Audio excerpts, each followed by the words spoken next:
O setor de humor, o departamento de humor, acabou. Então esse tiro saiu pela culatra. Então, nessa confusão toda, elas acabou não dando nada certo. Ou seja, acabou ruim para elas, ruim para ele, ou que pior ainda para ele por causa das imagens, né? Então, Imagem isso dele. aí, Cal, isso aí é uma outra lenda que as pessoas acreditam que foi por causa dele. Elas acusam até ele de ter acabado com o núcleo do humor, mas é mentira.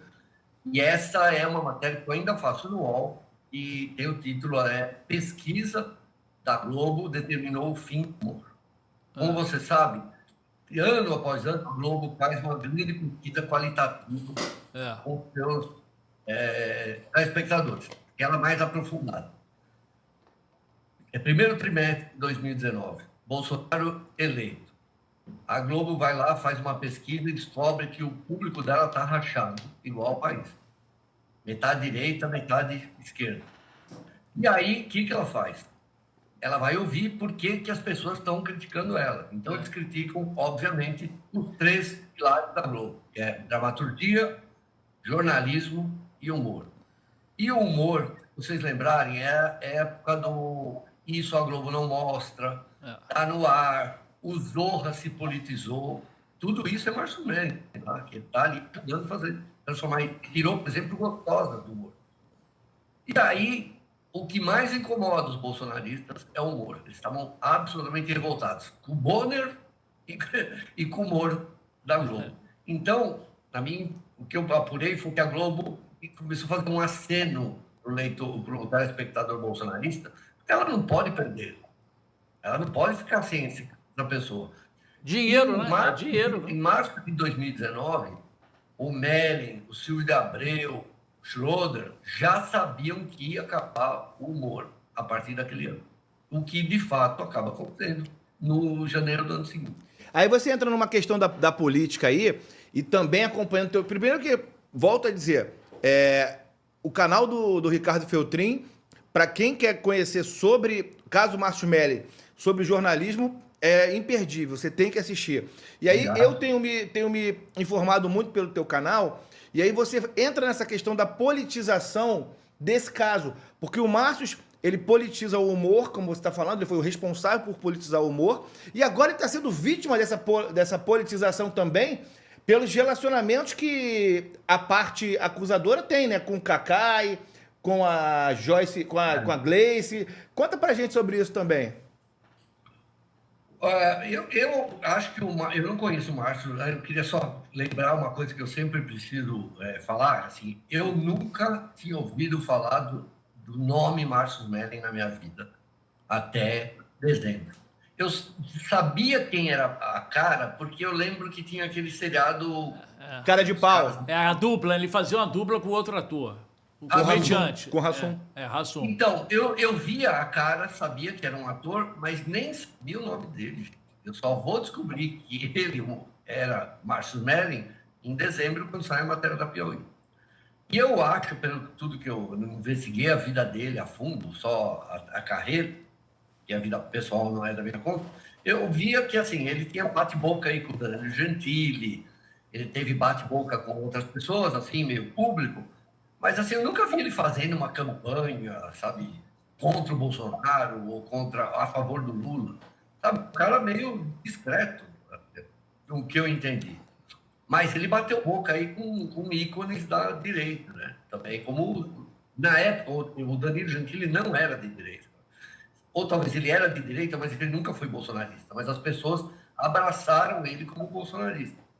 E eu não lembro que aconteceu alguma coisa de humor aí, porque eu detesto o humor da Globo.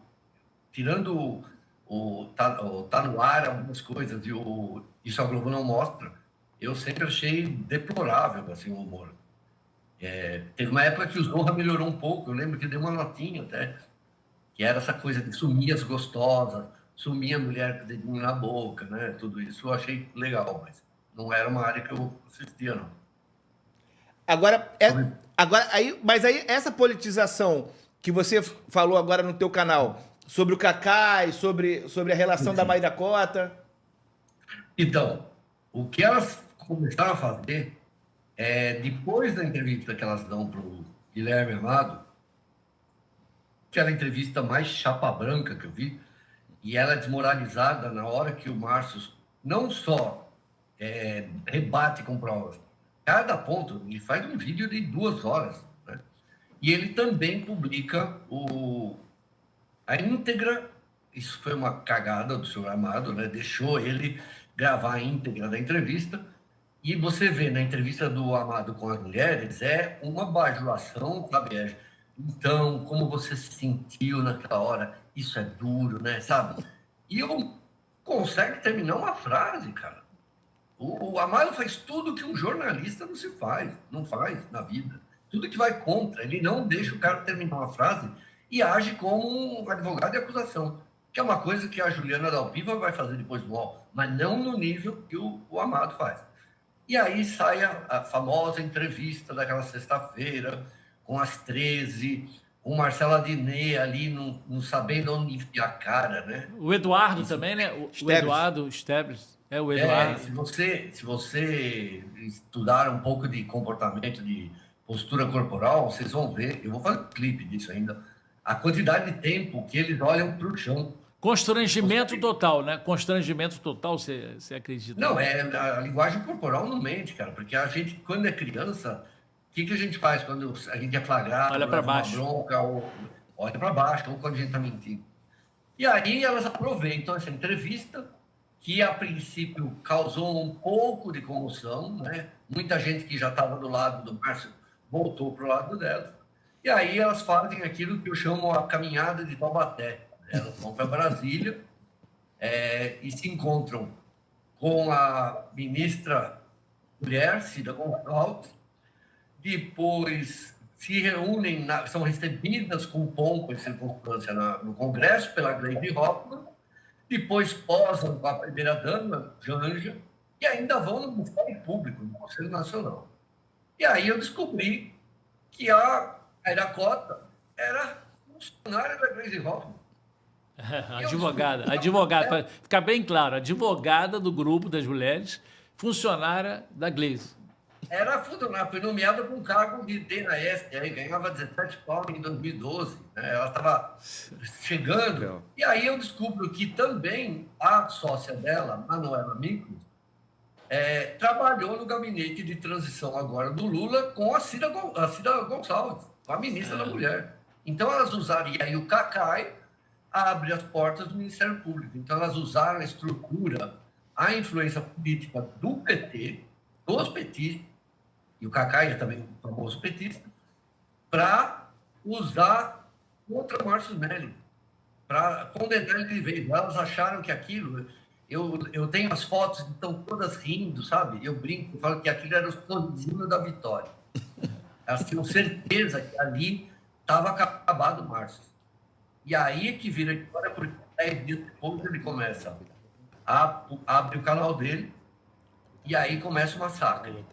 Na semana do massacre, porque ele começa a humilhar, né? O Guilherme Amado, ele humilha essas ilustradores. E aí ela lança mão da última carta dela, que era a Carol Portes, que vai lá dar entrevista para o UOL, para a Juliana Dalpiva. E, gente, vocês precisam assistir essa entrevista. Essa entrevista acho que é um marco da canastrite da dramaturgia, porque ela está ridícula naquele papel. É tão forçado a forma como ela fala, como ela geme, sabe? A Juliana Dalpiva fazendo o possível para ela chorar, sabe? Era tudo tão desesperador que ali surge a vítima do Taubaté. É ali a Carol Portes que surge com isso, e hoje só se chamam, quando elas fazem propaganda para uma empresa, a empresa de Taubaté. Entrou advogado de Taubaté. Quando o Luiz Miranda aparece, ele é a testemunha de Taubaté. Então elas ficaram desmoralizadas, né?